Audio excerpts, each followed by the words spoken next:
चलो जी, आगे चल रहे हैं। आई होप इतनी स्टोरी आपको समझ में आ गई होगी। जब मुकेश अनीश जंग जी को अपने घर लेके जा रहे हैं, है ना, और उनके घर की, मुकेश के घर की तबीयत हालत बयान करी है अनीश जंग जी ने, और उसके फादर साहब के बारे में बताया कि उसके फादर साहब ने उसको चूड़ियाँ बनाना सिखाया। ये हमने यहाँ पे पढ़ा था। अब चलते हैं आगे।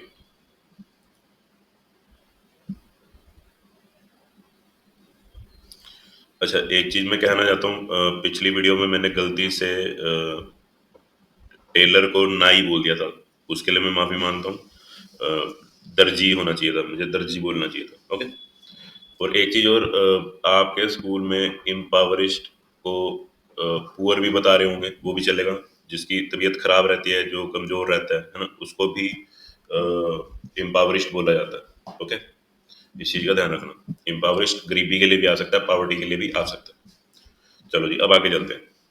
कह रहा है, इट इज हिज कर्म, his destiny, says Mukesh grand mother. Mukesh की दादी जी, दादी माँ कहती हैं, ये तो इसके खुद के कर्म है ना, ये तो इसका भाग्य है, ये तो इसकी डेस्टिनी है, इसके कर्मों का फल है, या इसका ये भाग्य है कि वो, है ना भी, मुकेश इस परिवार में पैदा हुआ, उसको ये है ना भी, वो चूड़ियां बनाने वाली जाति में पैदा हुआ, ये तो उसके भाग्य की बात है, उसके कर्म थे। Says Mukesh mother, grand mother, who has watched, जिन्होंने देखा है, हर ओन हस्बैंड, अपने खुद के हस्बैंड को, गो ब्लाइंड, अंधे होते हुए, विद द डस्ट, किससे जी, डस्ट से, धूल से, जो कहां से आ रही है जी, from polishing the glass of bangles, जो किससे आ रही जी, चूड़ियों का जो कांच है उसको पॉलिश करने से जो धूल उड़ रही है, उससे उन्होंने अपने हस्बैंड को अंधे होते हुए देखा है। आगे वो क्या बोल रही है, can God given lineage ever be broken, she implies, वो जोर देके बोलती हैं कि भगवान द्वारा स्थापित, विधि द्वारा स्थापित, गॉड गिवन, भगवान द्वारा दी हुई या विधि द्वारा स्थापित, है ना, लीनिएज, वंशावली, लीनिएज होती है वंशावली, जनरेशन, वंश, पीढ़ी, है ना, यहाँ पे आया है, लीनिएज आया है चूड़ी बनाने के काम के लिए, कि जो भगवान द्वारा स्थापित जो लीनिएज है, जो ये हमें चूड़ी बनाने का जो काम मिला है, क्या वो कभी टूट सकता है? क्या वो पीढ़ी जो ऐसे इस दिशा में चल पड़ी है, चूड़ी बनाने के काम की तरफ चल पड़ी, क्या वो पीढ़ी, क्या वो वंश, क्या वो पीढ़ी, है ना, क्या वो लाइन, क्या वो लकीर टूट भी सकती है, मिट भी सकती है क्या? क्या, यानी कहने का भाव कि अब इनमें से कोई भी चूड़ी बनाने के सिवा कोई और काम नहीं करने वाला। ठीक। Born in the caste of bangle makers, चूड़ी बनाने वाली जाति में पैदा होने के कारण, they have seen nothing but bangles, उन्होंने अपनी जिंदगी में कुछ भी नहीं देखा सिवाय बैंगल्स के, चूड़ियों के। इन द हाउस, घर में, इन द यार्ड, आंगन में, इन एवरी अदर हाउस, हर एक दूसरे तीसरे घर में, एवरी अदर यार्ड, हर एक दूसरे तीसरे घर के यार्ड में, आंगन में, every street in Firozabad, Firozabad की हर एक गलियों में, हर एक गली में उन्होंने क्या देखा है जी, सिर्फ और सिर्फ चूड़ियां देखी हैं। स्पाइरल्स ऑफ बैंगल्स, वैसे तो स्पाइरल ये होता है, पर क्योंकि वो बोल रहा है स्पाइरल ऑफ बैंगल्स, मतलब चूड़ियों के छल्ले, ऐसे। ओके। और आपने जब भी देखा होगा, अगर आपने, आपके मदर ने, सिस्टर ने, है ना, या फिर आपके गलियों में कोई चूड़ी बेचने वाला आता है, तो चूड़ियां ऐसे डिब्बा होता है, उसके अंदर ऐसे रखी होती हैं चूड़ियां, है ना, तो इसको बोला जाता है स्पाइरल शेप में पड़ी हुई, स्पाइरल्स ऑफ बैंगल्स, चूड़ियों के छल्ले। सनी गोल्ड, है ना, सनी, सुन भी चमकीला, ब्राइट, है ना, सनी गोल्ड, ब्राइट गोल्ड रंग की चूड़ियां। पैडी ग्रीन, पैडी बेटा चावल को बोलते हैं, है ना, हरे रंग की चूड़ियां। Royal blue, dark blue colour की चूड़ियां। पिंक, गुलाबी, पर्पल, बैंगनी, है ना, हर एक रंग की चूड़ी, यानी कि, है ना, हर एक रंग की चूड़ी उन्होंने, है ना, देखी है या पढ़ी है। स्पाइरल्स और बैंगल्स, ठीक है, चूड़ियों के ऐसे डिब्बे, छल्ले, हर एक रंग की चूड़ी के बारे में बात करनी है जी। एवरी कलर, हर कलर, बोर्न आउट ऑफ, जो बन सकता है, बनाया जा सकता है जी, किससे, of the 7 colours of the rainbow. इंद्रधनुष के 7 रंगों से मिलकर जो भी कलर बनाया जा सकता है, उस उन चूड़ियों के क्या पड़े हैं जी? छल्ले पड़े हैं। अब कहाँ पड़े हैं जी? किस तरह से पड़े हैं जी? लाई। देखो, एक तो लाई का मतलब होता है झूठ, एक लाई का मतलब होता है ना लाई डाउन, लेट जाओ, है ना? तो यहाँ पे लाई का मतलब है कि पड़े होना, रखे होना, ठीक है ना?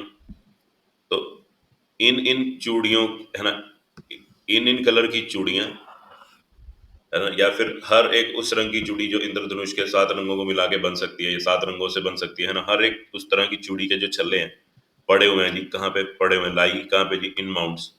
माउंड होता है जी छोटा सा टीला, ढेरी, है ना? माउंड, ऐसे ढेरी बना के रख दो, इसको माउंड बोलते हैं। लाई इन माउंट्स, ढेरी बना के पड़े रहते हैं जी, ढेरियों में पड़े रहते हैं। कहाँ पे जी? यार्ड्स में। और किस तरह के यार्ड्स जी? अनकैम्प्ड, गंदे गंदे यार्ड, ठीक, डर्टी यार्ड्स, ठीक है ना? घर के बाहर जो गंदे आंगन है उनमें इनकी ढेरी लगी रहती है। अब गंदे यार्ड्स क्यों बोल रहा है? आपने पढ़ा था कि मुकेश अनीश जंग जी को उन गलियों से लेके जा रहा है जो तंग है और गार्बेज से भरी हुई है। तो घर के आंगन में, घर के बाहर क्या पड़ा हुआ है जी? घर के बाहर जो यार्ड है क्या पड़ा हुआ है जी? कचरा पड़ा हुआ है। तो ये चूड़ियां भी ढेरी लगा के, चूड़ियां, ये ढेरी लगा के चूड़ियां पड़ी हुई हैं घर के बाहर, आंगन आंगन में पड़ी है ना। और कैसे आंगन में बता रहा है जी? गंदे गंदे आंगनों में ऐसे ही खुलेआम ढेरी लगा के ये चूड़ियां रखी रहती हैं। स्पाइरल्स ऑफ बैंगल्स ऐसे ही पड़े रहते हैं। और कहाँ पड़े होते हैं जी? Are piled on. पाइल्ड का मीनिंग बेटा, पाइल का मीनिंग होता है ढेरी। याद करो, एक और वर्ड पढ़ा था हमने, हीप, ढेरी के लिए,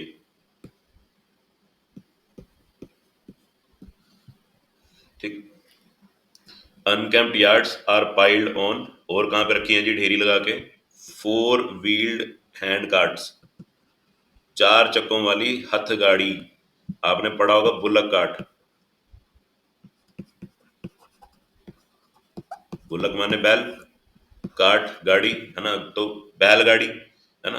तो वो गाड़ी जो बैल बैल खींच रहे हैं, हैंड कार्ट यानी कि वो गाड़ी जो हाथों से खींची जाती है। और 4 व्हील, है ना, रेडी। हमने जो लोग हैं, हमने बहुत सारों ने देखा होगा, हमारे वहां पे वेंडर्स आते हैं, फ्रूट वेंडर्स आते हैं ऐसे रेडी लेके, है ना? It is called 4 wheeled hand cart, ठीक है जी। और किस पे पाइल अप करके रखी हुई है जी? कहाँ पे ढेरी लगा के रखी हुई है जी? रेडियो के ऊपर। रेडियो के ऊपर, ऐसे ऐसी रेडियो के ऊपर ढेरी लगा के रखी हुई है। आगे क्या बोल रहा है? देखो, कोमा आ गया। और आगे क्या बोल रहा है? Pushed by young man. और इन रेडियो को कौन पुश कर रहा है जी? धक्का कौन लगा रहा है जी? यंग मैन, नौजवान लड़के इन रेडियो को खींचते हुए लेके जा रहे हैं। कहां से जी? अलोंग द नैरो लेन्स, तंग गलियों से खींचते हुए लेके जा रहे हैं, of the शेंटी town, poor town, उस गरीब इलाके से, है ना, मजदूरों वाले इलाकों से, इलाके से नौजवान लड़के, है ना, इन इन स्पाइरल ऑफ बैंगल्स को, है ना, इनकी ढेरी लगा के, इनको सजा के हथगाड़ी पे, है ना, रेडी पे सजा के इनको लेके खींचते हुए लेके जा रहे हैं। एंड इन डार्क हटमेंट्स, और उन अंधेर नुमा झुग्गियों में, है ना, जहाँ पे रोशनी नहीं है, यानी कि जहाँ पे लाइट नहीं है। In and in dark hutments, और उन्हीं डार्क हटमेंट्स में, नेक्स्ट टू, नेक्स्ट टू का मतलब होता है जी साथ में, साइड में, next two lines of flames of flickering oil lamps.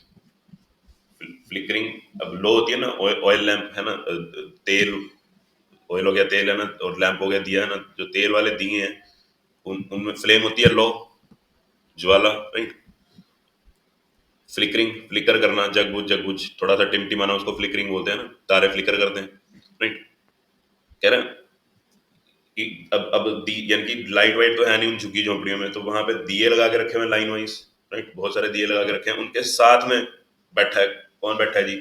Seat boys and girls, बच्चे और बच्चियां बैठे हैं, लड़के और लड़कियां बैठे हैं, with their fathers and mothers, अपने माता पिता के साथ बैठे हुए हैं।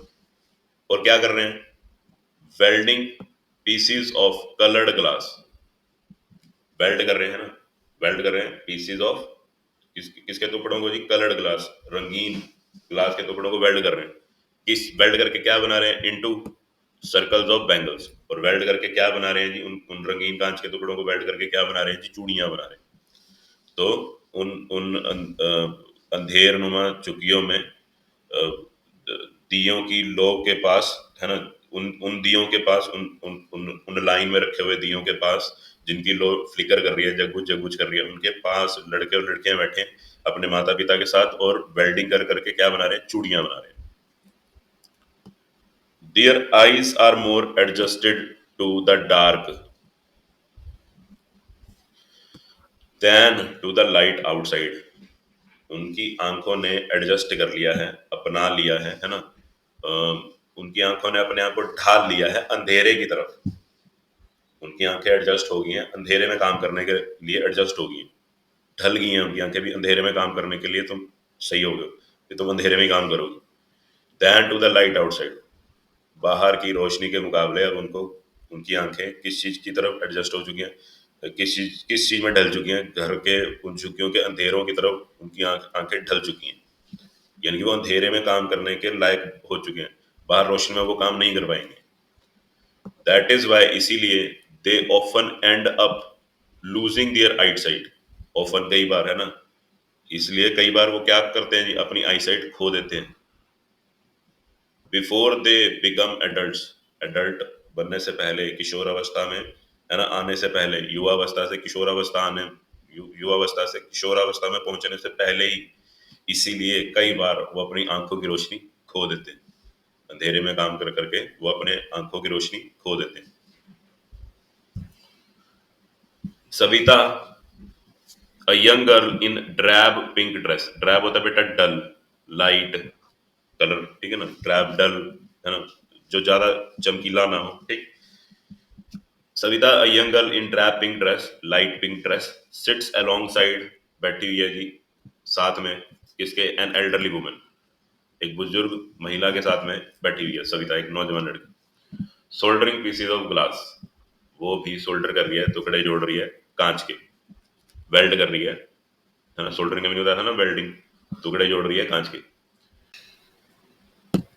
आगे बोल रहा है, आगे बोल रही हैं नीजंग जी, लिखती हैं, as her hands move mechanically like the tongs of a machine. उसके हाथ है ना, move mechanically like the tongs of machine. Tongs होता है चिमटा, ठीक है.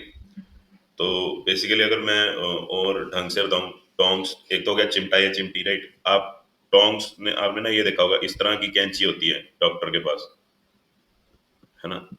वो इससे क्या करता है, कॉटन उठाता है. अगर आपको चोट लगे तो कॉटन इससे उठाएगा, है ना, स्पिरिट में या फिर आयोडीन सोल्यूशन में या फिर उसमें सैनिटाइजर में कॉटन को डिप करके फिर आपकी चोट को साफ करेगा, आसपास चोट को भी साफ करेगा. फिर दूसरी कॉटन उठाएगा, बीटाडीन के सोल्यूशन में डिप करेगा, फिर उसी है ना टोंग्स से ही रब, उसके आगे ही कॉटन फंसा के आपकी चोट के ऊपर रब करेगा, ठीक है ना.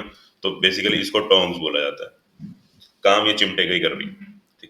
एज हर हैंड्स, सविता के हाथ है ना, सविता के हाथ इतने मस्त तरीके से चल रहे हैं, मैकेनिकली चल रहे हैं, जैसे एक मशीन चलती हो, है ना.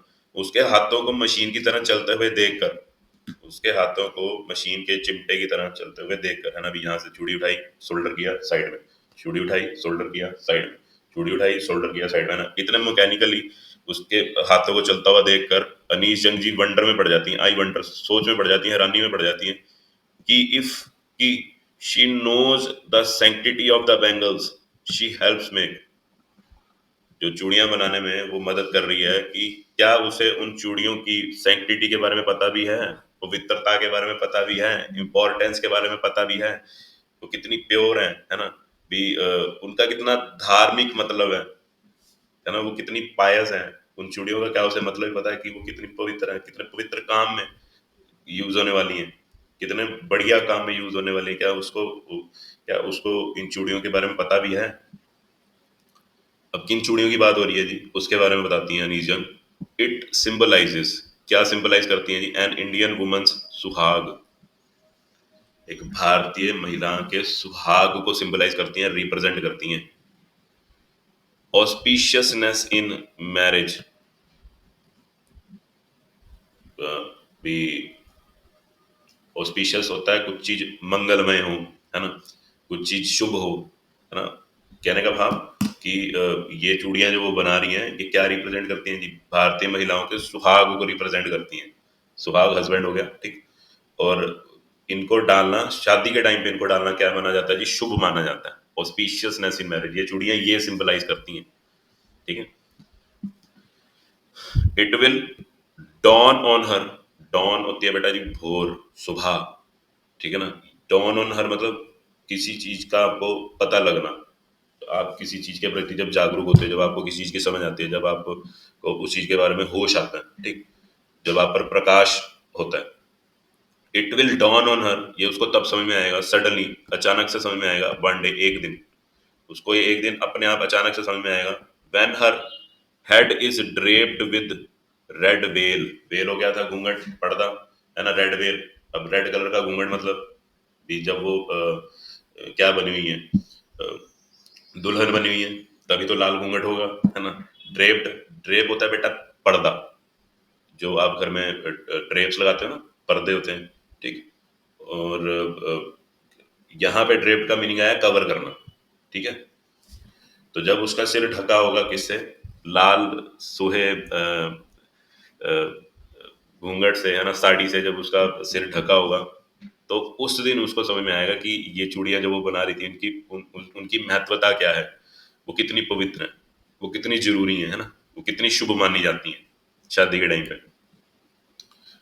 हर हैंड्स, उसके हाथ, डाइड विद, रंगे होंगे, डाइड रेड विद, उसके हाथ लाल रंगे होंगे, किससे जी, विद हीना, मेहंदी को इंग्लिश में हीना बोलते हैं। इट विल डॉन ऑन हर, उसको तब समझ में आएगी, सडनली, अचानक से एक दिन, जब उसने लाल सूट पहना होगा, शादी वाला जोड़ा पहना होगा, है ना, उसने लाल घूंघट ओढ़ा होगा, और उसके हाथ लाल, उसके हाथ टाई होंगे, रंगे होंगे, रेड, लाल रंगे होंगे विद हीना, मेहंदी से, and red bangles rolled on to her wrist, और जब लाल सूही चूड़ियां है ना उसके कलाई से, है ना, उसकी रिस्ट से, दिस इज रिस्ट, ठीक है, रिस्ट वॉच होता है ना, wrist watch, wrist, this is wrist, है ना। और जब लाल सूही चूड़ियां, है ना, शादी के कंगन जब उसकी कलाई पर पहनाए जाएंगे, तब उसको समझ में आएगी इनकी इंपॉर्टेंस, इनकी सैंक्टिटी, ये कितनी पवित्र है, कितनी शुभ मानी जाती है शादी में। आगे, she will then become a bride, तब वो क्या बनेगी, एक दुल्हन बनेगी। ब्राइड होती है दुल्हन, ब्राइड ग्रूम दूल्हा। लाइक द ओल्ड वुमेन, जो बुजुर्ग महिला, उस तरह की बुजुर्ग, है ना। बिसाइड हर, है ना, उस बुजुर्ग महिला की तरह वो भी क्या बनेगी, सुहागन बनेगी, ब्राइड बनेगी, दुल्हन बनेगी, है ना, उसी उसी बुजुर्ग वृद्ध महिला की तरह, बिसाइड हर, जो उसके साइड में बैठी हुई है। Who became one many years ago, जो खुद क्या बनी थी, ब्राइड बनी थी, दुल्हन बनी थी कई साल पहले, उस तरह की वो भी क्या बनेगी जी, ब्राइड बनेगी। She still has bangles on her wrist, उस वृद्ध महिला के हाथों में अभी भी क्या है, चूड़ियां हैं। But no light in her eyes, but उसकी आंखों में वो चमक नहीं है, उसकी आंखों में वो चमक बाकी नहीं है, या उनकी आंखों की रोशनी धीरे धीरे जा रही है या जा चुकी है। एक वक्त शेर भर खाना भी नहीं खाया, शी सेज, वो कहती हैं कि एक वक्त शेर भर, शेर होता है बेटा क्वांटिटी, ठीक है, कई शेर को बोल देता है पाइया बोल देता है, कोई शेर को आधा किलो भी बोल देता है, कोई शेर को 1 किलो भी बोल देता है, ठीक। अलग अलग जगहों पे शेर की क्वांटिटी अलग अलग बोली गई है, ठीक। तो एक वक्त शेर भर खाना भी नहीं खाया, चलो 1 किलो मान के चलते हैं, ठीक है, एक वक्त शेर भर खाना भी नहीं खाया, कभी पेट भर के हमने खाना भी नहीं खाया जीवन में, शी सेज, वो वृद्ध महिला कहती है। In a voice drained of joy, ऐसी भावुक आवाज में वो बोलती हैं ना, ड्रेन्ड ऑफ जॉय, भी नीरस होके बोलती हैं, दुख में बोलती हैं, ड्रेन्ड ऑफ जॉय, ड्रेन्ड होता है बह जाना, अब क्या बह गया, जॉय बह गया, अब जॉय बह गया, है ना, रस बह गया, इंजॉयमेंट बहगी, तो क्या बचा, सैडनेस बची ना, तो सैडनेस भरी आवाज में, सैडनेस भरी टोन में बोलती है कि कभी जिंदगी में मैंने पेट भर के खाना भी नहीं खाया, इतनी गरीबी में रहते हैं। She has not enjoyed even one full meal in her entire lifetime. That's what she has reaped. Reap का मीनिंग होता है फसल का काटना, फसल को काटना, ठीक है ना। यहाँ पे यहाँ पे रीप्ड आया है रोने के लिए, ठीक, दुख भरे एहसास के लिए बोला गया रीप्ड, कि वो क्या रीप कर रही है, क्या बोल रही है, रोते हुए क्या बोल रही है कि शी हैज नॉट इंजॉयड, उसने कभी आनंद नहीं लिया, even one full meal, one full meal, पेट भर खाने, एक बार पेट भर के खाने का भी कभी उसने आनंद सुख प्राप्त नहीं किया इन हर एंटायर लाइफ टाइम। अपने पूरे जीवन में उसने कभी भी भर पेट खाना नहीं खाया, भर पेट खाने का उसने कभी आनंद नहीं लिया। That is what she has reaped, यही उसने कमाया है, यही वो रोते हुए बोल रही है। हर हस्बैंड, उसके पति, एन ओल्ड मैन, एक बुजुर्ग इंसान है, with a flowing beard, flowing beard मतलब काफी बड़ी दाढ़ी है उनकी, सेज, वो कहते हैं उनके हस्बैंड है ना, उनके हस्बैंड जो एक बुजुर्ग इंसान है और जिनकी बड़ी सारी दाढ़ी है, सेज कहते हैं, आई नो नथिंग, मुझे कुछ नहीं पता एक्सेप्ट बैंगल्स, बैंगल्स के अलावा, बैंगल्स के एक्सेप्ट मुझे कुछ भी नहीं पता। All I have done is make a house, मैंने बस क्या किया जी, मैंने सिर्फ क्या किया जी, मेक अ हाउस, मैंने एक घर बनाया, for the family to live in, कि हमारा परिवार साथ में रह सके, अपने परिवार वालों के लिए मैंने जद्दोजहद करके, मेहनत करके सिर्फ क्या खड़ा कर पाया जी, क्या खड़ा कर पाया हूँ, क्या बना पाया हूँ जी, एक घर बना पाया। हियरिंग हिम, उसको सुनते हुए, उनको सुनते हुए, वन वंडर्स, एक सोच में पड़ जाए, कोई भी इंसान सोच में पड़ जाएगा, इफ, कि क्या, ही हैज अचीव्ड, क्या उन्होंने हासिल किया है, but many have failed in their life time, है ना, कि क्या उन्होंने सच में कुछ हासिल कर लिया है, जो जो जो लोग अपने लाइफ टाइम में हासिल नहीं कर पाते, क्या उन्होंने सच में कुछ ऐसी चीज हासिल कर ली है ना। He has a roof over his head, उनके सिर पे छत है, बट क्या ये इतनी बड़ी अचीवमेंट है ना, क्या इसको मैं ऐसी अचीवमेंट मानूं कि जिसमें बाकी लोग तो फेल हो चुके हैं, पर क्या मैं इनके अचीवमेंट को अचीवमेंट मानूं। If he has achieved but many have failed in their lifetime, अपनी लाइफ टाइम में ये लोग, कई लोग सिर पे छत नहीं लेके आ पाते, घर नहीं बना पाते, है ना। बस भी उन्होंने क्या हासिल किया, उन्होंने अपनी जिंदगी में बस यही हासिल किया क्या, और क्या क्या क्या ये सच में अचीवमेंट है क्या, कि उनके सिर पे छत है, तो क्या ये सच में अचीवमेंट है।